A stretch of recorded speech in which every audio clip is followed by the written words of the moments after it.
policeman tried to escape from prison, but just as he was sawing through the ceiling, there is a new problem. In order to cover up the traces of the crime, after each shower, Jack would take the leftover soap back to his cell, and then, in the right mix, to make latex paint from toothpaste and soap. The broken ceiling was perfectly restored. By doing this, Jack, every day, he did the same thing.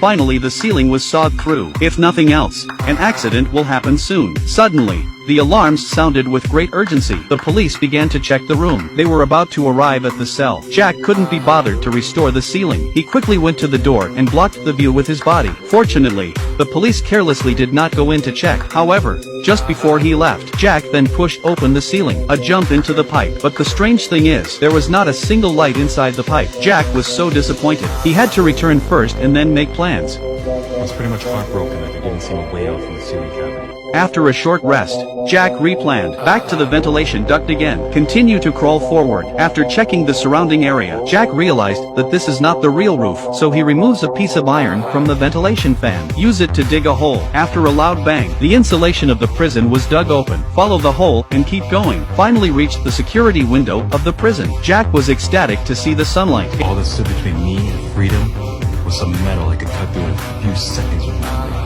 It was just as he had thought. Now all he had to do was saw through the window, and now he could escape from the cell perfectly. What he didn't expect was, the police suddenly called for him, but he didn't get a single response. He felt that something was wrong. He hurriedly got up and went to the cell. By this time, Jack, who was in the midst of joy, still did not hear this. When the police entered the second door, Jack, only to return to consciousness, rushed back. The police were about to arrive at the cell. Finally, at the last second, Jack reappeared in front of the door. With his life on the line, he realized that the escape could not be delayed any longer. He had to act quickly. Jack put all of his supplies on the bed. Obviously not enough. But just then, the police suddenly brought in the laundered prison clothes. But the strange thing was, there were a few extra pieces of clothing. Jack was instantly surprised. Now the problem can finally be solved.